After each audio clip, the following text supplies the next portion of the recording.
மே மாதம் 7ஆம் தேதி உங்கள் பிரச்சனை தீரப்போகுது. கடவுளுக்கு நன்றிகளை சொல்லலாமா?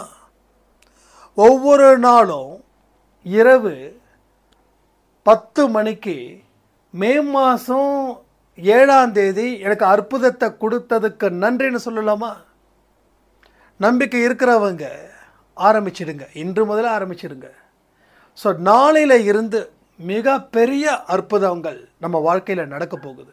ஆனால் இது தொடர்ந்து யாருக்கு நடக்கும் அப்படின்றதையும் இந்த பதிவில் சொல்லியிருக்கோம். ஒரு உண்மையை புரிஞ்சுக்கணும். உண்மையாக புரிஞ்சுக்கிட்டாதான் சூரியனை போல பிரகாசமாக வாழ முடியும். இல்லைன்னா அமாவாசை மாதிரி இருட்டிலே தான் இருக்க முடியும். ஸோ எத்தனை பேருக்கு வாழணுன்ற ஆசை இருக்கு? இத்தனை நாள் கோடையாக இருந்தது போதும், இனி நம்ம வீரனாக மாறலாமா? வாழ்க்கையை மாற்றக்கூடிய சக்தி உங்கள் கையில் இருக்கே. நாம ஏன் இன்னொருத்தங்க கிட்ட போய் கெஞ்சணும்? ஸோ பல நல்ல விஷயங்கள் உங்ககிட்ட இருக்கு, அது இல்லைன்னு சொல்லவே முடியாது. அப்பேற்பட்ட சக்தி பெற்றவர்கள் தான் நீங்கள். மறைச்சு வாழ்ந்துக்கிட்டு இருக்கோம், மறந்துட்டோம். பல விஷயங்கள் இந்த துன்பம் என்ன பண்ணுச்சு, நம்மளை திரும்ப திரும்ப பாவத்தை பண்ண வச்சது. துன்பமும் பாவமும் ஒன்றா சேர்ந்து ஒரு கோழை மாதிரி, ஒரு அடிமை மாதிரி வாழ்ந்துக்கிட்டு இருக்கோம். இந்த அடிமைத்தனத்தை உடைச்சி எறியணும்னு சாயப்பா விருப்பப்படுறாரு. ஏன்னா நீங்கள் அவருடைய குழந்தைங்க. நீங்கள் வீரர்களாக தான் வாழணும். இனிமே வீரர்களாக மட்டும்தான் வாழணும். அதற்கு தான் அவர் உங்கள் வீட்டுக்கு உள்ளே வந்து இந்த பதிவின் மூலமாக சொல்லிக்கிட்டே இருக்கார். உறுதியாக நம்புங்க, உங்கள் வாழ்க்கையில் வசந்த காலம் இனி.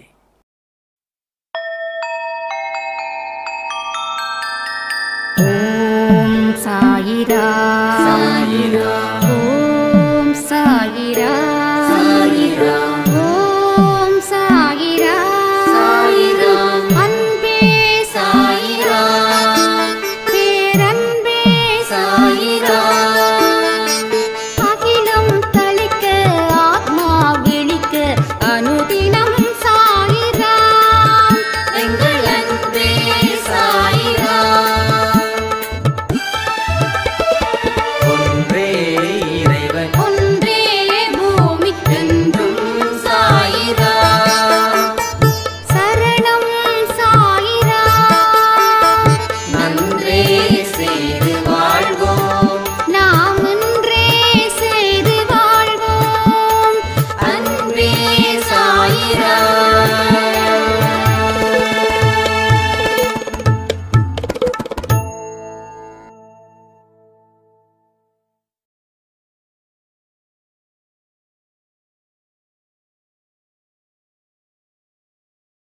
சாயிரா.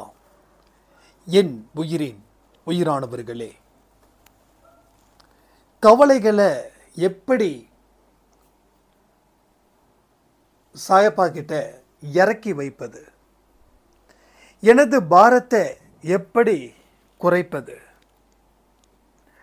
பாரத்தை குறைக்கணும்னு ஆசைதான், ஆனாலும் இப்போ வரைக்கும் என்னோட பாரத்தை குறைக்க முடியல.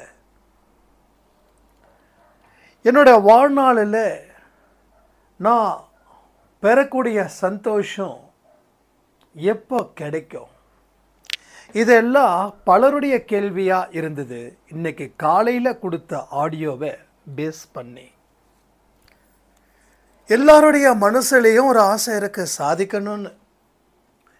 அதை நீங்கள் அழகாக இந்த ஆடியோவில் கொடுத்தீங்க, காலையில் கொடுத்த ஆடியோவில் அப்படின்னு சொல்லி மென்ஷன் பண்ணியிருந்தாங்க. நாம் எந்தெந்த விஷயத்தெல்லாம் மறக்கிறோம்? ரொம்ப துரதிர்ஷ்டமாக இருக்குல்ல. எப்பேற்பட்ட விஷயத்தை மறந்தோம், எவ்வளவு மறக்கிறோம். இந்த மறந்ததுக்கும் மறக்கிறதுக்கும் உண்டான காரணம் நம்ம வாழ்க்கையில் நாம் ஃபேஸ் பண்ணக்கூடிய துன்பங்கள். ஒரு துன்பம் உங்கள் மூளையை வேலை செய்ய விடாமல் தடுக்குது. நாம் சொல்கிறோம் எனக்கு தேவையானதை இன்னொருத்தன் தடுத்தான். அவன் தடுத்தானா? அவன் பாட்டுக்கும் அவன் வேலை பார்த்தான், அவன் பாட்டுக்கும் சிரிச்சான், அவன் பாட்டுக்கும் கொண்டாடினான். ஆனால் நாம் நம்ம மூளையை வேலை செய்ய விடாமல் துன்பன்ற சூழ்நிலையில் நாம் சிக்கிக்கிட்டோம். பல விஷயங்கள் இங்கே மனுஷன் தப்பாக புரிஞ்சுக்கிட்டு அது உண்மைன்னு நினச்சி அவன் வாழ்ந்தான் பாருங்க. அதுதான் பரிதாபத்துக்குரிய விஷயம். இங்கே யாரும் அவனை வேதனைப்படுத்தலை. எப்பயும் உங்களை யாராவது வேதனைப்படுத்துகிறாங்க அப்படின்னு நீங்கள் சொன்னீங்கன்னா அதுக்கு உண்டான பதிலையும் நான் கொடுக்குறேன். யாரும் உங்களை வேதனைப்படுத்தலை, வேதனைப்படுத்த முடியாது. யாராலையும் உங்கள் வாழ்க்கையில் எந்த தொல்லையும் செய்ய முடியாது. நம்புறீங்களா? அப்போ என்ன விஷயத்த இங்கே சொல்ல வரும் அப்படின்னா, நீங்கள் உருவாக்குனீங்க ஒரு விஷயத்தை, அதில் வாழ்ந்தீங்க. ஸோ நீங்கள் உங்களை சிறை வச்சுக்கிட்டீங்க. உங்களை சிறை வச்சுக்கிட்டு நீங்கள் சுதந்திரம் இல்லைன்னு சொல்லி புலம்புறீங்க. இல்லை, சிறை வைக்கப்பட்டது இன்னொருவன். ஸோ ஒரு விஷயத்தை நல்லா புரிஞ்சுக்கணும். புரிஞ்சுக்கிட்டாதான் துன்பத்தில் இருந்து விடுதலை. இல்லைன்னா பாவத்தை இன்னமும் செய்வோம். இந்த மனசு இருக்கே, மனசு அது எப்போ பார்த்தாலும் சந்தோஷமாக இருக்கணும்னே நினைக்கும். அடுத்தவனை துன்பப்படுத்தி அந்த சந்தோஷத்தையும் என்ஜாய் பண்ணும். இல்லை, எந்த விஷயங்கள் அதுக்கு சந்தோஷத்தை கொடுக்குதோ அதை தொடர்ந்து உங்ககிட்ட யோசிச்சுக்கிட்டே இருக்கும், புத்திமதி சொல்லிக்கிட்டே இருக்கும். அப்போ ஒரு தடவை சொன்னால் நம்ம ஏற்றுக்க மாட்டோம். அப்போ நம்ம ஏற்றுக்கிற வரைக்கும் அது சொல்லிக்கிட்டே இருக்கும். நீ எவ்வளோ கஷ்டப்படுவ, கொஞ்சம் சந்தோஷமாக இரு, கொஞ்சம் அவனை டென்ஷன் ஆக்கு, கொஞ்சம் இவங்களை டென்ஷன் ஆக்கு, கொஞ்சம் கோபத்தை அப்படி காட்டு, அவங்கள உண்டு இல்லைன்னு செய்யி அப்படின்லாம். ஸோ இதுதான் மனசு சொல்லிக்கிட்டே இருக்கும். மனசு ஏதாவது ஒன்று சிந்திச்சுக்கிட்டே இருக்கும். ஆனால் என்ன சிந்திக்குதுன்றத நாம் யோசித்து பார்த்துட்டோம் அப்படின்னா அப்போ எதை சிந்திக்கணும்னு நம்ம முடிவு பண்ணலாம். ஆனால் என்ன சிந்திக்குதுன்னு அதனுடைய போக்கில் நாம் விடும்போது இதெல்லாம் சரியாக தப்பான்னு நமக்கு புரிஞ்சுக்க முடியல. ஏன்னா அது எங்கேயோ கொண்டு போய் சேர்த்துடுது உங்களை. கண்ணை மூடி கண்ணை திறக்கிறதுக்குள்ள இந்த இடத்துல நீங்கள் இல்லை, வேற ஒரு இடத்துல இருக்கீங்க. அப்போ துன்பங்கள் பெருகும்போது பாவமும் பெருகுது. பாவத்தால் துன்பம், துன்பத்தால் பாவம், ரெண்டும் இரட்டை சகோதரிகள் மாதிரி. ஏதோ ஒரு படத்தில் சூர்யா ரெட்டை பிறவி, அது வித்தியாசமாக காட்டியிருப்பாங்க. ரெண்டு பேருக்கும் ஒரே உடம்பாக இருக்கிற மாதிரி. அது மாதிரி ஆயிடுச்சு இன்னைக்கு. பாவமும் துன்பமும் பிரிக்க முடியாதவர்களாக போயிட்டாங்க. அப்போ நம்ம வாழ்க்கையில் அப்படி தான் நடக்குது பல விஷயங்கள். ஸோ அளவுக்கு அதிகமாக துன்பங்கள் சூழ்நிலையில் நாம் தக்க வைக்கும்போது நம்ம மனசு அது மூளை வேலை செய்ய முடியாத அளவுக்கு மூளையை அதை அடக்கிடுது. எப்படி ஒரு பலமானவன் ஒரு பலகீனமானவனை அடக்கிறானோ அதே போல் இங்கே மனசு பலமாக இருக்குது, மூளை பலகீனமாக இருக்குது. மனசுன்றவன் அதை அடக்கிறான். அதை அடக்கும்போது நம்ம துன்பங்கள் பல மடங்கு பெருகுது. அப்போ நம்ம துன்பங்கள் எங்கே நிற்குது, எங்கே தொடருதுன்னா துன்பத்து கூடவே நம்ம வாழும்போது அப்போ இன்பம் நமக்கு தேவைப்படுது. ஆனால் கடவுள் அந்த இன்பத்தை கொடுக்கல. அதனால் நாம் என்ன பண்ணுறோம், நாமளாக ஒரு இன்பத்தை உருவாக்கணும். அந்த உருவாக்கப்பட்டதன் விளைவு பாவங்கள். இப்போ என்ன ஆகுது, தினந்தோறும் அதிகரிக்குது. துன்பம் 60% அப்படின்னா, துன்பம் 40%ன்னா பாவம் கிட்டத்தட்ட 60%. இப்படி ரெண்டுத்துக்கும் ரேஸ் வைக்கும்போது பாவம் முந்துது, துன்பம் கொஞ்சம் லைட்டாக பிந்துது. அப்போ கடவுள் கொடுக்கக்கூடிய வாழ்க்கைக்கு நீ வா. அப்படி வந்துட்டா இந்த ரெண்டுத்தையும் தூக்கி எறிஞ்சிடலாம். அப்போ உன் கவலைகளை கடவுள்கிட்ட ஒப்படைச்சிடுங்க. எப்படி? கடவுள்கிட்ட போயிட்டு உட்காந்து அழுவுங்க, தப்பு இல்லை. ஆனால் தினமும் அழுவாதீங்க, அது தப்பு. கடவுள்கிட்ட ஒரு நாள் உட்காந்துக்கோங்க, நைட்டு ஃபுல்லாக உட்காருங்க. நைட்டு ரொம்ப சூப்பர் டைம், அது எக்ஸலண்ட்டான டைம். ஏன்னா எந்த டிஸ்டர்பன்ஸ் இருக்காது. ஒருவேளை நைட்டு இல்லை அப்படின்னா பகல், யார் உங்களுக்கு எந்த டிஸ்டர்பன்ஸும் இல்லையோ அன்னைக்கு கடவுள்கிட்ட உட்காந்து கதறி அழுங்க. ஆனால் அப்படி நீங்கள் கதறி அழுதிங்க அப்படின்னா அதுதான் உங்கள் கடைசி அழுகையாக இருக்கும். அதுதான் உங்களோட இறுதி கண்ணீராக இருக்கும். நல்லா எழுதி வச்சுக்கோங்க, அதுதான் உங்கள் லாஸ்ட்டு கண்ணீர். நீங்கள் கதறி அழுகக்கூடிய கண்ணீர் தான் கடைசி கண்ணீர். அப்போ நீங்கள் ஒன்ஸ் அழுதுட்டீங்க அப்படின்னா அவர்கிட்ட ஒப்படைச்சிட்டீங்க. இனி இந்த நிலை வராது, வர விடமாட்டார். என்னைக்கு மனதுருகி நம்ம கவலைகளை அவரிடம் சொல்லி கூடவே சேர்ந்து அடக்க முடியாத அழுகையை கொடுக்குறோமோ, அதாவது நான் சொல்கிறதாலலாம் நீங்கள் அழுதுற முடியாது, அது வேற. நான் சொன்ன உடனே அழுகலாம் வராது. உங்களுக்கு நான் இப்போ சொன்னது என்னைக்காவது ஒரு நாள் அழுவீங்க. என்னைக்காவது ஒரு நாள் மனசில் பாரம் குறையணும்னா அழுவணும். மனசில் பாரம் குறையணும்னா அழுதே ஆகணும். அழுகாதவர்களுக்கு பித்து பிடிச்ச மாதிரி ஆயிடுவாங்க, சுயநினைவு இல்லாத மாதிரி போயிடும். விரக்தி, சிரிக்க மாட்டாங்க, சாப்பிட மாட்டாங்க, அழமாட்டாங்க, ஒரு கிட்டத்தட்ட ரோபோட்டிக் மாதிரி இருப்பாங்க. இப்போ நான் சொல்கிறேன், இன்றைக்கி நைட் உட்காந்து அழுதுற முடியுமா? முடியாது. அது ஒரு ஃபீல், அது ஒரு எமோஷ்னல். மறுபடியும் நம்மளுடைய கவலை எப்போ அதிகரிக்குமோ அப்போ நம்ம அழுவோம். அதனால் என்னடா அது அழுக வரலை, கடவுள் என்ன ஆசீர்வதிக்கலையா? அப்படி கிடையாது, அப்படி நம்ம சொல்லலை. ஸோ என்னைக்காவது ஒரு நாள் அழுதிங்கன்னா கரெக்டாக அழுதுருக்கோம், கரெக்டாக கவலை வந்திருக்கு, கரெக்டாக அழுதுருக்கோம், இனி வராது அப்படின்னு நினச்சிக்கோங்க.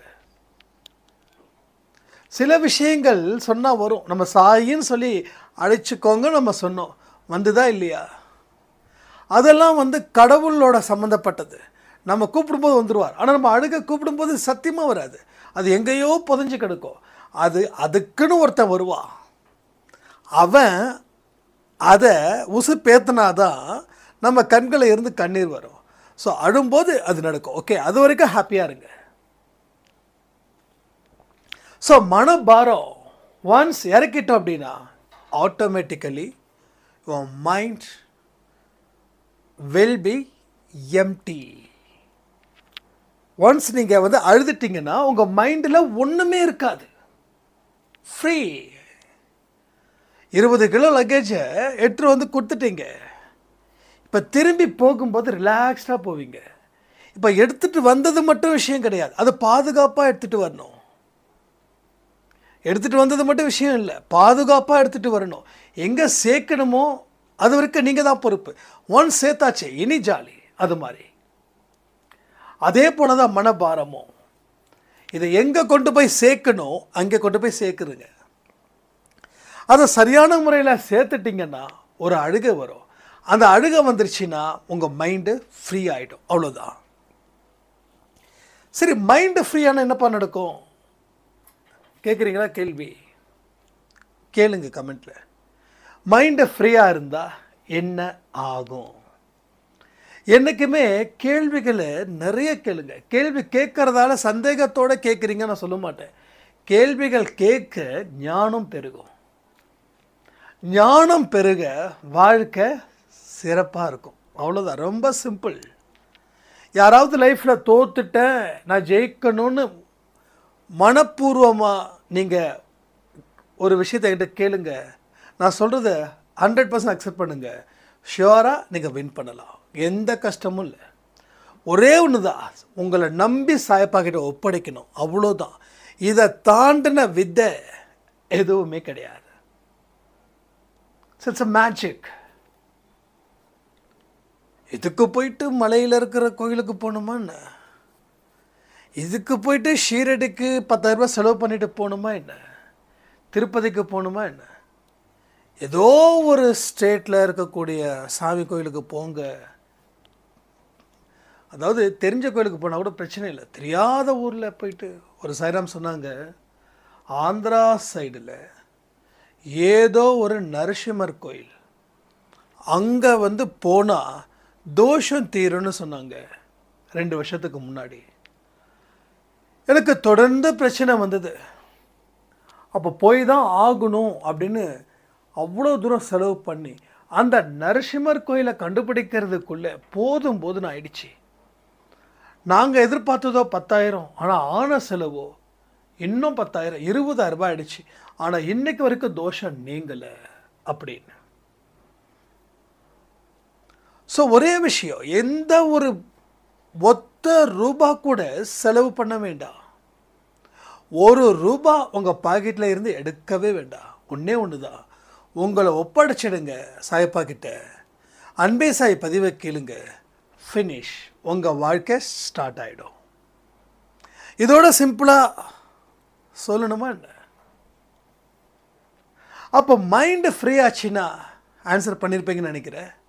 மைண்டு ஃப்ரீ ஆயிடுச்சுன்னா தெளிவு கிடைக்கும், பாதை தெரியும். இத்தனை நாள் பாதை வந்து என்னமோ மேக மூட்டம், என்னமோ ஒன்று, எப்படி போகிறதுன்னு தெரியல. ஆனால் இப்போ பாதை ரொம்ப தெளிவாக இருக்கு. சூரியன் அடிக்கிற வெளிச்சத்தில் பாதை ரொம்ப கிளியர். இது தாண்டா பாதை, இது தாண்டா பயணம். எவ்வளோ ஸ்பீடில் போகலாம், என்ன ஸ்பீடில் போகலாம், எவ்வளோ நேரம் ஆகும், ரூட்டை பிடிச்சாச்சு, இனி போயிடலாம். ஒரு தடவை நைட் ஹவர்ஸில் 11 மணிக்கு மேலே ஒரு ஊருக்குள்ளே போகிறோம். ஏதோ ஒரு ஊர் இது, அந்த ஊரில் 2 பேர் இருக்குது. அப்படியே சொன்னாங்க, இல்லை இந்த ஊருக்கு தான் வரணும், இந்த ஊர் தான் அந்த ஊரோடு இருக்கிறதுன்னு. நான் ரொம்ப டீட்டெயிலாக சொல்ல விரும்பலை. அப்போ வந்து என்னடா இது அந்த ஊர் இந்த ஊர். அப்போ வந்து என்னோடய ஃப்ரெண்டு சொல்கிறாரு கூகுள் மேப்பில் போட்டு, இது இந்த பக்கம் இருக்குதுங்க. அப்போயா அவங்க தான் தப்பாக சொல்கிறாங்கன்னு நினச்சிட்டு வேறு ரூட்டு பக்கம் போனால் அந்த ஊர் பக்கம் போகிறோம். அந்த ஊர் தான், ஆனால் இந்த ஊர் இல்லைங்க, இதே ஊர் இன்னொரு இடத்துல இருக்குதுன்னாங்க. தமிழ்நாட்டில் ஒரு ஊருக்கு 2 பேர், அதே பேர். இப்போ ஃபார் எக்ஸாம்பிள் சென்னையில் பல்லாவரம் அப்படின்னா சென்னையிலே ஒரு பல்லாவரம் இருக்குது, சும்மா உதாரணத்துக்கு சொல்கிறேன். ஸோ ஒரு தருமபுரி சைடில் ஒரு பல்லாவரம் இருக்குது, அது மாதிரி. அப்போ சென்னையில் இருக்கக்கூடிய பல்லாவரம், தருமபுரியில் இருக்க பல்லாவரம். இப்போ நாம் என்ன பண்ணோம், சென்னையில் இருக்கிற பல்லாவரத்துக்கு போகாமல் தருமபுரியில் இருக்கக்கூடிய பல்லாவரத்துக்கு போனோம். அப்போ சொல்கிறாங்க, அங்கே எதுக்கு போனீங்க, இங்கே வாங்க அப்படின்னு. அதுக்கப்புறம் ரொம்ப லேட்டு, 3 மணி நேரம் 4 மணி நேரம். அதுக்கப்புறம் அந்த சென்னையில் இருக்கக்கூடிய பல்லாவரத்தை தேடி தேடி தேடி போனால் கடைசியில் ஃபைனலாக இதிலே போயிட்டே இருங்க, 50 கிலோமீட்டரில் வந்துடணும். அதுக்கப்புறம் வண்டியை வந்து ஸ்டார்ட் பண்ணி வேகமாக போகணும். அப்போ ரூட்டு கிடைக்காத வரைக்கும் மைண்டில் கன்ஃபியூஷன், கிடைச்சிடுறதுக்கப்புறம் மைண்டில் ரொம்ப கிளியர், ஒரு கிளியர். ஸோ அதே போல் தான் லைஃப்பும். அப்போ அந்த கன்ஃபியூஷன் எங்கே இருக்குது, பாரத்தை சுமந்ததால். இப்போ எப்படி கிளியர் ஆச்சு, பாரத்தை இறக்கி வச்சதால. இதை சொல்லி பாருங்களேன் மனசில். இதை சொல்லி பார்த்தீங்கன்னா இதனுடைய சிம்பிளிசிட்டி தெரியும். ஆனால் இது ரொம்ப சிக்கலானதும் கூட. உங்களுக்கு ஒரு விஷயத்தை நீங்கள் அனுபவிக்கிறீங்கன்னா அது கொஞ்சம் கஷ்டம். அதை அனுபவிச்சிட்டிங்கன்னா மறுபடியும் அதை அனுபவிக்கும் போது கொஞ்சம் ஈஸி. ஸோ பழக பழக எல்லாமே எளிமை. புதுசாக பழகும் போது தான் கஷ்டம். சரி, கஷ்டமாக இருக்குதுன்னு சொல்லி பழகாமல் விட்டுற முடியுமா? விட முடியாது, விடவும் கூடாது. விட முடியாது, விடவும் கூடாது. ஆனால் நாம் என்ன பண்ணுறோம், விட்டுடுறோம். விட்டுட்டதால வாழ்க்கையில் எதையுமே சாதிக்க முடியாத கோழையாக மாறி நிற்கிறோம். அவங்க விடலை, தைரியமாக ஃபோக்கஸ் பண்ணாங்க. நாம் விட்டோம், கோழையாக வாழ்ந்துக்கிட்டு இருக்கோம். தோல்வி போட்டியால் வரல, நீங்கள் போட்டி போடாமலே தோல்வி ஒத்துக்கிட்டீங்க. போட்டி போட்டு தோல்வி அடைஞ்சிருந்தா அடுத்த போட்டியில் நீங்கள் ஜெயிச்சிருப்பீங்க. ஆனால் நீங்கள் போட்டிக்கு போகலைன்னொடனே அப்பயே நீங்கள் ஒத்துக்கிட்டீங்க, நான் தோல்வி அடைஞ்சிடுவேன்னு. அந்த தோல்வி அடைஞ்சிடுவேன்னு சொல்லி உக்காந்தீங்க பாருங்க, அதுதான் இன்னைக்கு வரைக்கும் அதே இடத்துல உட்காந்துட்டோம். இப்போ நவர முடியாமல் கஷ்டப்படுறோம். எல்லாரும் என்ன ஓட்டம் ஓடுறாங்க, நான் எப்படி இருக்கேன். இது பாரமாக ஏறும். இது பாரத்தை இன்னும் கொண்டு வரும். ஒரு மலையை முழுங்குற மாதிரி பாரம். மலையை முழுங்கிட முடியுமா? அது மாதிரி ஒரு பாரம். அப்போ இந்த பாரத்தை சுமக்கிறதுக்கு போட்டியில் கலந்துக்கலாமே, உண்டா இல்லையான்னு பார்த்துடலாமே. ஸோ கோழைகளாகவே இருக்காங்க, வீரர்களாகவே இருக்காங்க. ஒவ்வொரு விஷயத்துக்கும் பயந்து 100 வயசு வாழ்கிறாங்க. ஆனால் எதிர்த்து துணிஞ்சு நின்று போராட்டி 60 வாழ்க்கையை விட்டு போகிறவங்களும் இருக்காங்க. ஸோ ஒரு நிமிடமும் ஒரு நொடியும் எப்படிப்பட்ட வாழ்க்கையை வாழ்ந்திருக்கின்றதை பொறுத்து அவன் இறுதி நாட்கள் சிறப்பாக அமையுதா இல்லை சிறப்பில்லாமல் அமையுதான். ஸோ இதை என்னைக்கு நாம் புரிஞ்சுக்கிறோமோ அன்னைக்கு. இன்றைக்கி கூட நம்ம ஃப்ரெண்டு வந்திருந்தார், ரொம்ப மாதம் கழிச்சு வந்திருந்தார். அவர் ஏதோ சொல்லிட்டு இருக்கும்போது திடீர்னு ஒரு ஸ்டோரி சொன்னார். ஒரு நாடும் இன்னொரு நாடும் போர் வருது. அந்த இன்னொரு நாட்டில் இருக்கிறவங்க பலமானவர்கள், இந்த போரை ஃபேஸ் பண்ணுறவங்க பலகீனமானவங்க. இவங்க அந்த பேர்ட்ஸ் எல்லாமே நிற்குது. இவங்க பலகீனமானவங்க பயப்படுறாங்க. எதில் இருக்கக்கூடிய பலமானவர்களை எப்படி ஃபேஸ் பண்ணுறது, எங்களால் முடியாது அப்படின்னு இவங்க அந்த போட்டையும் பார்க்குறாங்க, எதிரில் வரக்கூடிய அந்த வீரர்களையும் பார்க்குறாங்க. உடனே பலகீனமான நாட்டுடைய போர் தளபதி என்ன பண்ணுறாருன்னா, இருக்கிற எல்லா போட்டையும் வெடிக்க வச்சிடறாரு. அந்த நாட்டு வீரர்களுக்கோ என்னடா அது, போகிறதுக்கு ஒரு வழி இருந்தது, அதையும் நம்ம இந்த முட்டாள் தளபதி கொளுத்திட்டானே, இப்போ என்ன பண்ணணும், எதிரில் இருக்கக்கூடிய படை வீரர்கள் நான் தாக்கலைன்னா அவங்க என்ன தாக்கிடுவாங்கன்னு சொல்லி ஆக்ரோஷமாக மோதி இந்த பலகீனமானவர்கள் பலமான படை வீரர்களை அழித்து வெற்றியை ஏற்றுனாங்க. என்ன அர்த்தம்னா, ஆப்ஷனே இல்லைன்னா ஜெயிக்கிற, ஆப்ஷன் வச்சா நீ தோக்குற. சிறப்பான கதை, அருமையான கதை. ஆப்ஷன் இல்லை, வாழ்ந்து தான் ஆகணும். there is no option. யாரும் உதவி செய்யல, நீயே உதவியாரு. உனக்கு உதவி செய்கிற வரைக்கும் நீ கோழை. ஒருத்தவங்க உங்களுக்கு தொடர்ந்து உதவி செஞ்சுக்கிட்டே இருந்தாங்கன்னா நீ கோழை. உதவி செய்கிறத நிறுத்தும் போது நீ வீரனா மாறுற. ஏன்னா இந்த இடத்துல வாழ்ந்து ஆகணும். வாழ்ந்து செத்துடலாம் கூட நினைக்கலாம், ஆனால் வாழணுன்ற தாட்டு வருது உனக்கு. அந்த டைமில் நாடி நரம்பு எல்லாம் ஃபைட் பண்ணணும்னு தோணும். அப்படி தான் அவங்க ஜெயிச்சாங்க. ஸோ இப்படி தான் பல விஷயங்களை நாம் ஒரு ஆப்ஷனாக வச்சுக்கிறோம். அப்புறம் பார்த்துக்கலாம், இந்த அப்புறம் பார்த்துக்கலான்றதே ஆப்ஷனாக வச்சுக்கிறோம். இந்த அப்புறன்ற ஒரு வார்த்தை இல்லைன்னா உங்களுக்கு நாளைக்குன்றது இல்லை. என்ன பண்ணுவீங்க? நாளை என்பதே இல்லை. சில இடத்துல நாளை நமக்கு நல்ல வாழ்க்கை இருக்குதுன்னு அந்த இடத்துல அந்த சென்டென்ஸ் கரெக்டுன்னா, இந்த இடத்துல இந்த சென்டென்ஸு கரெக்ட் தான். நாளை என்பதே இல்லைப்பா. அப்போது எல்லாரும் இன்னைக்கு முடிய போகிறாங்க, அப்போ நம்ம தைரியமாக ஃபேஸ் பண்ணுவோம் அப்படின்னு ஒரு நம்பிக்கை பிறக்கிறவங்க ஜெயிக்கிறாங்க. எல்லாம் முடிஞ்சிடுச்சு, இனிமேல் என்ன பண்ணுறது அப்படின்றவங்க தோக்குறாங்க. அவ்வளோதான்.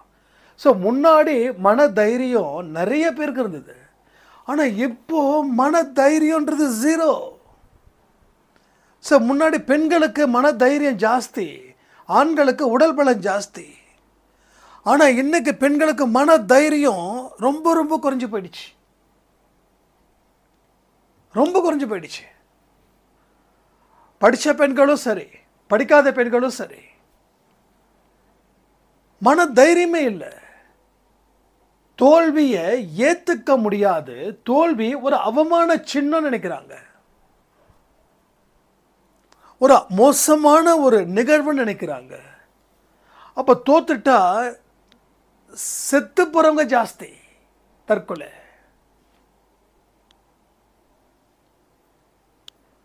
இன்னைக்கு மனபலம்ன்றது உள்ள, ஏன்னா நிறைய விஷயங்களை நம்ம போட்டு சேகரிக்கிறோம்.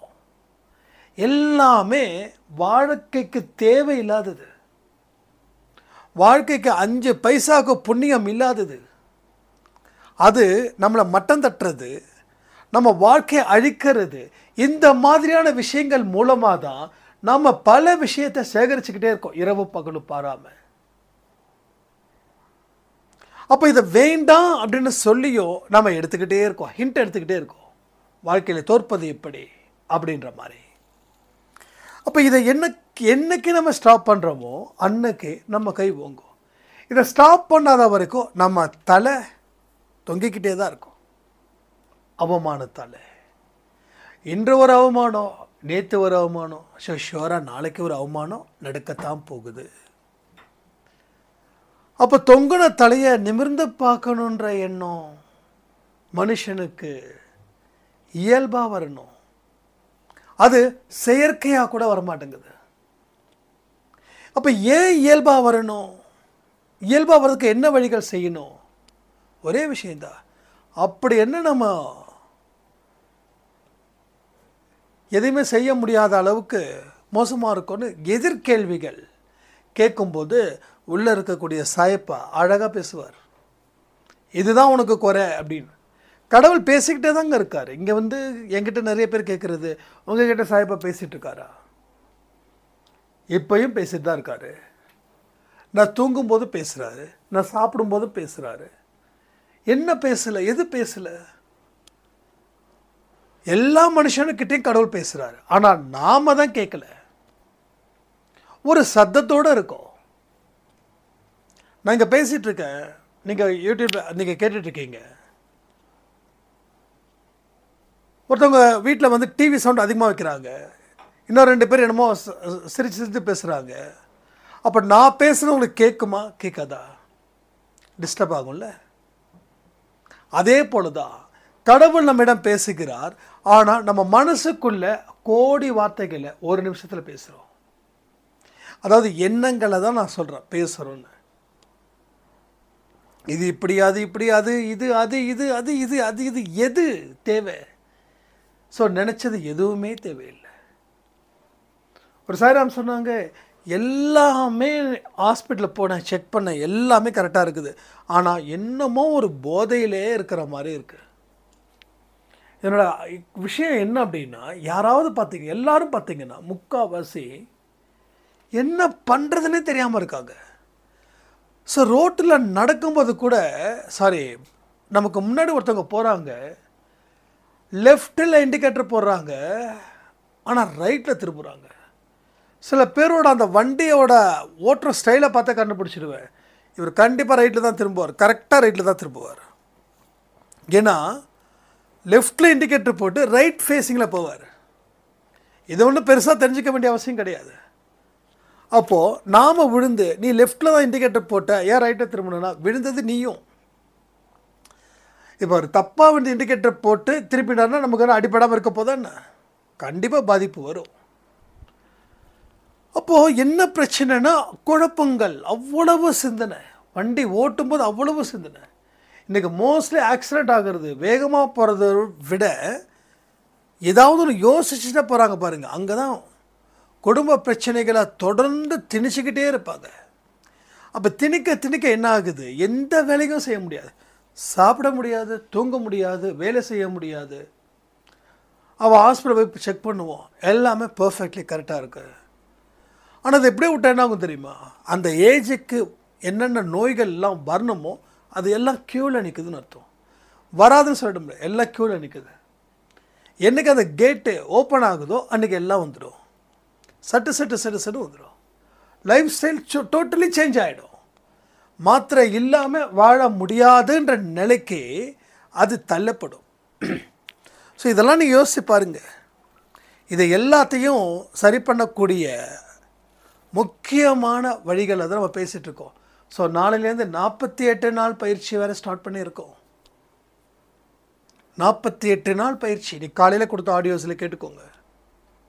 ஸோ 49வது நாளில் ஒரு வெளிச்சம், ஒரு வெற்றி செய்தி, ஒரு முக்கியமானவரோட வருகை எல்லாமே. ஸோ இன்னைக்கு நாம் செய்யக்கூடிய முயற்சி, உழைப்பு, தியாகம் எல்லாமே என்ன ஆகுது? 49th டேயில் உங்கள் வாழ்க்கையில் அத்தனையும் பலனாக கொடுக்க போகுது. ஸோ நாளைக்கு தான் விதைக்கிறோம், 49வது நாள் அறுவடைக்கு தயாராக இருங்க. ஸோ விதைக்கிறத கொஞ்சம் கொஞ்சமாக உங்களுக்குள்ள நம்பிக்கை ஏற்படுத்தும். ஸோ இதை தாண்டிட்டோம் அப்படின்னா you are the number one in your family. You are your number one in your family. So நீங்கள் தான் நம்பர் 1. அவ்வளவு பெரிய விஷயங்கள் இங்கே ஏராளமாக இருக்குது. ஸோ எல்லாருமே கலந்துக்கலாம் இந்த 48 நாளில். உணவு கட்டுப்பாடு, மனக்கட்டுப்பாடு, உணவு கட்டுப்பாடு, மனக்கட்டுப்பாடு. நான் நன்றாக வாழுவேன், துன்பத்தில் இருந்து விடுதலை தருவீர்கள், இனிய வாழ்க்கை சிறப்பாக இருக்கும். இதுதான் இந்த லட்சியத்தை நோக்கி தான் இந்த 48 நாட்கள் நாம் இருக்க போகிறோம். அப்போ அதுக்கு கண்டிப்பாக தேவை தானே, உணவு கட்டுப்பாடு தேவை, மனக்கட்டுப்பாடு தேவை, ஒழுக்கம் தேவை. ஸோ ஒழுக்கத்தை பேஸ் பண்ணாவே உணவு கட்டுப்பாடும் மனக்கட்டுப்பாடும் வந்துடும். ஏன் உணவு கட்டுப்பாடு ஜாஸ்தி சொல்கிறேன்னா, அளவுக்கு அதிகமாக சாப்பிட்டா மூளை வேலை செய்யாது. இப்போது மனசை தாண்டி மூளைக்கு வேலை கொடுக்குறோம், மனசை தாண்டி மூளைக்கு வேலை கொடுக்குறோம். யாருக்கு என்ன பிரச்சனையில் பாதிக்கப்பட்டு இருக்காங்களோ அந்த பிரச்சனையை தீர்வதில் தான் 49வது நாட்களில் நடக்கக்கூடிய பிரம்மாண்டமான அற்புதம். 49வது நாள் கரெக்டாக 49th டே உங்களுக்கு பெரிய அற்புதம் காத்துக்கிட்டு இருக்குது. ஐ திங்க் 49வது நாள் கரெக்டாக மே மாதம் 7ஆம் தேதி நினைக்கிறேன். என்னோடய கணக்கு கரெக்டாக இருக்கான்னு தெரியல, பட் யாராவது கமெண்ட்டை சொல்லுங்கள். மே மாதம் 7ஆம் தேதி வாழ்க்கையில் மிகப்பெரிய அற்புதம் நடைபெறும் நாள், மே 7th. ஸோ எப்போலேருந்து ஸ்டார்ட் பண்ணுறோம்? தேர்ஸ்டேலேருந்து ஸ்டார்ட் பண்ணுறோம். எப்போ நம்ம வாழ்க்கையில் வெளிச்சம், எப்போ நம்ம வாழ்க்கையில் வெற்றி? மே 7th. என்ன செய்யணும்? அன்பே சாய் ஆடியோவை தொடர்ந்து 2 பதிவையும் கேட்கணும். அண்டு மனக்கட்டுப்பாடு, உடல் கட்டுப்பாடு, உணவு கட்டுப்பாடு, இதை முக்கியமான ஃபேக்டர்ஸாக வைக்கணும்.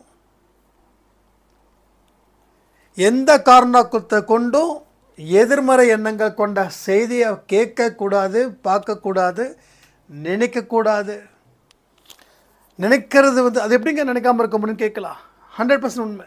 முதல்ல பார்க்குறத நிறுத்துங்க, கேட்குறத நிறுத்துங்க, நினைக்கிறது கண்ட்ரோல் ஆகும்.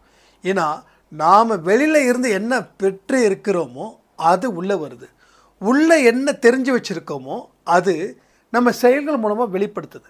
அப்போ வெளியில் இருக்கக்கூடிய டோட்டல் நெகட்டிவிட்டியை இன்று முதல் பார்க்கக்கூடாது.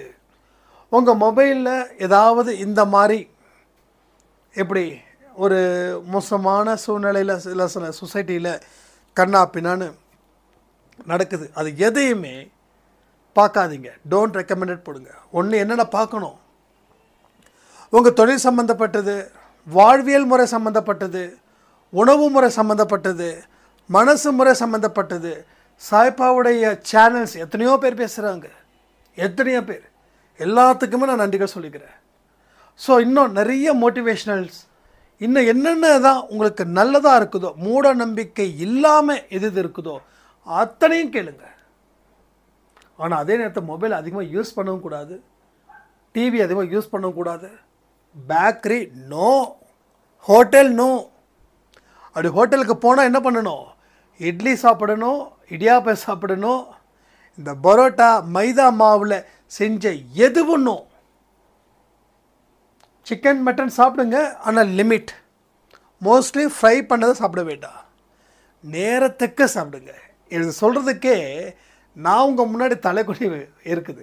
நேரத்துக்கு சாப்பிட்றதா என்னது, இன்னொருத்தரவு சொல்லுங்கள் அப்படின்னு என்ன கேட்கலாம். ஏன்னா நம்ம சாப்பிட்ற நேரம் இங்கே கொஞ்சம் பேருக்கு தெரியுது எப்படியோ. ஸோ நானும் இதில் இணைச்சிக்கிறேன். சாப்பாடை கையோடு தான், சாப்பாடு மூட்டையோடு தான் போகிறேன் எங்கே போனாலும். கரெக்டாக 1 o'clock 1:30க்கே லஞ்ச், நைட்டு 8:30க்கு டின்னர், மார்னிங் 8 or 9க்கு வந்து அஸ் அ பிரேக்ஃபாஸ்ட், அவ்வளோதான். ஸோ என்கிட்ட கேட்டாங்க நிறைய பேர், நீங்கள் என்ன சாப்பிடுவீங்க காலையில்? இது நான் சொல்லியே ஆகணும். ஏன்னா ஒரு வாரமாகவே வந்து நிறைய பேர் கேட்குறாங்க, என்னன்னு தெரியல திடீர்னு. காலையில் வந்து ஒரு முட்டை ஆம்லேட், வெங்காயம் போட்டு ஒரே ஒரு முட்டை, அதுதான் மார்னிங் சாப்பாடு. காலையில் ஒரு டீ, நைட்டு ஈவினிங் ஒரு டீ. அடுத்தது மதியம் வந்து ஒரு அரைக்கரண்டி சாதம், சாம்பார், பொரியல் அண்டு ரசம், மோர். மொத்தமாக வந்து ஒரு அரை கரண்டிக்கும் கொஞ்சம், அரை கரண்டின்னா ரொம்ப சின்னதாக தான் இருக்கும், ரொம்ப பெருசாக இருக்காது, அவ்வளோதான். நைட்டுக்கு வந்து 3 தோசை நான்ஸ்டிக்கில், அவ்வளோதான். காலையில் வந்து ஒரு வெந்தயம் வெந்தயம் ஊற வச்சு வெந்தயம் சாப்பிடுவேன், ஏன்னா பாடி ரொம்ப ஹீட்டாக இருக்குதுன்றதுக்காக. இல்லைன்னா பாதாம் வந்து ஒரு 4 நைட்டு ஊற வச்சு காலையில் சாப்பிட்றது. அது வந்து வாரத்தில் எல்லா நாளும் இல்லை, சம்டைம்ஸ் வந்து ரொம்ப லேட் நைட் வரதால அது மாதிரி, அவ்வளோதான். அதாவது ஃபுட்டில் வந்து ஒரு சிம்பிளிசிட்டி அது இருந்துருச்சுன்னா நல்லா கொஞ்சம் வாழலாம். ஸோ கஷ்டம் இல்லாமல் வாழலாம். நடக்கும்போது மூச்சு வாங்காது. அதே போல் ஒரு 2-3 கிலோ குறைஞ்சும் இருக்கேன். 82 83 இருந்தேன், 83 82 இருந்தேன். இப்போ 78 or 79. இப்போ இந்த வெளியில் போனால் அந்த காஃபி டீ மட்டும் கொஞ்சம் அவாய்ட் பண்ண முடியல, ஏன்னா சாப்பிட்டே ஆகணும்னு சொல்லி சில இடத்துல வந்து ப்ரெஷர். அது போன தடவை அன்பே சாய் குடும்பத்தில் ஒரு 10-15 பேரை பார்க்க போகும்போது 3 பிரேக்ஃபாஸ்ட்டு, 3 லஞ்சு, 4 டின்னர், இதில் வந்து காஃபி இப்படின்னு ரொம்ப தலையை சுற்றிடுச்சு. ஏன்னா அதிகமாக சாப்பிட்றதுக்கு ரொம்ப குறைச்சாச்சு. அதனால் தயவுசெய்து யார் வீட்டுக்காக வந்தேன்னா, நான் லஞ்சு சாப்பிட்றேன் அப்படின்னா அப்போ மட்டும் ப்ரிப்பேர் பண்ணுங்கள். ஏன்னா எனக்கும் நம்ம அன்பே சாய் குடும்பத்தில் சாப்பிடணுன்னு ஆசை ஜாஸ்தி இருக்குது. ஆனால் அங்கே சாப்பிட்ட இன்னொரு வீட்டில் வந்து சாப்பிட சொல்லி மட்டும் ப்ரெஷர் கொடுக்காதீங்க. ஏன்னா உங்கள் வீட்டில் சாப்பிட்டாலும் அவங்க வீட்டில் சாப்பிட்டாலும் நம்ம வீட்டில் சாப்பிட்டாலும் எல்லாமே ஒன்று தான். ஏன்னா நீங்கள் சாப்பிட்ற சாப்பாடை பொறுத்து அது டேஸ்ட் இல்லை, உங்கள் மனசு எல்லாத்துக்குமே அப்படிப்பட்ட ஒரு ஸ்பெஷல் மனசு தான். நீங்கள் பாவக்காவை கொடுத்தா கூட அது கூட எனக்கு திருநெல்வேலி அல்வா மாதிரி தான் இருக்கும், ஸ்வீட்டாக இருக்கும். ஸோ ரியல் ஃபேக்ட் இது. அவ்வளோ ஹாப்பியாக இருந்தது அந்த அன்னைக்கு. அதனால தான் சாப்பிட முடியாமல் சாப்பிட்றோம். ஈவன் விஷ்ணு சாய்ராமுக்கு சுத்தமாக முடியல, என்னால் முடியல. நான் தான் சொன்னேன், விச்சு தயவு செய்து சாப்பிடலன்னா வந்து தப்பாக நினச்சிப்பாங்க அப்படின்னு சொல்லி அவர்கிட்ட நான் ரெக்வெஸ்ட் பண்ணுறேன். அப்பா என்னால் முடியலப்பா சாமி, அப்பா எனக்கு சத்தியமாக முடியல, நான் இங்கே எனக்கு மயக்கம் வந்துடும் அப்படின்னு. அந்த அளவுக்கு அன்பு பரிமாற்றங்கள் ரொம்ப ஜாஸ்தியாக இருந்தது. பட் தயவுசெய்து சொல்கிறேன், நெக்ஸ்ட்டு டைம் அடுத்த மாதம் எகெயின் வந்து ஏதோ ஒரு ஊர் பிளான் பண்ணியிருக்கோம், ஒரு பிஸ்னஸ் ப்ளஸ் நம்ம அன்பே சாய் ஃபேமிலி அப்படின்னு. நான் உங்களுக்கு சொல்கிறேன், முதல்ல எந்தெந்த யாராருக்கு நான் இது வரைக்கும் போகாமல் இருக்கணும் முக்கியமான ஃபங்க்ஷனுக்கெல்லாம் அந்த ஊரில் இருக்கிறவங்க அங்கே மீட் பண்ணிவிட்டு அடுத்தது மாதிரி உங்களுக்கு நான் ஸ்டேட்டஸில் வைக்கிறேன். ஸோ கண்டிப்பாக வந்து ஒரு நாளைக்கு காலையில் இருந்து ஈவினிங் வரைக்கும் எங்கேயாவது மீட் பண்ணுறதுக்கு பாசிபிலிட்டி இருந்துச்சுன்னா மீட் பண்ணலாம். இல்லைனா ஜஸ்ட் லைக் தட் ஒரு 10 நிமிஷம் 15 மினிட்ஸ் மட்டும் ஜஸ்ட் நான் வந்துட்டு போகிற மாதிரி ஐடியா இருக்கேன். நான் உங்களுக்கு சொல்கிறேன், ஏன்னா எனக்குமே சாயப்பாவோட சொந்தங்களை பார்க்குறதுக்கு அவ்வளவு இன்ட்ரெஸ்டடாக இருக்குது, ரொம்ப ஆர்வமாக இருக்குது. ஸோ எல்லா விஷயமும் இப்போ பேசிக்கிட்டே போகலாம், பேசுகிறதுக்கெலாம் எத்தனையோ நிமிஷங்கள் ஆடியோ வரை கொடுக்கலாம். ஓகே, அதனால் நாம் தொடர்ந்து முன்னேறுவோம், முன்னேற்றமான வழியில் செல்வோம். பல கஷ்டங்களை வந்து பயப்பட வேண்டாம், கஷ்டத்தால் தான் எடுக்க முடியும். வாழ்க்கையில் அடுத்த 49வது நாள், அதாவது மே மாதம் 7th day, வாழ்க்கையில் மிகப்பெரிய வளர்ச்சியை நம்ம சந்திக்கலான்னு சொல்லி இந்த பதிவை நான் முடிக்கிறேன். ஜெய் சாய்ராம்.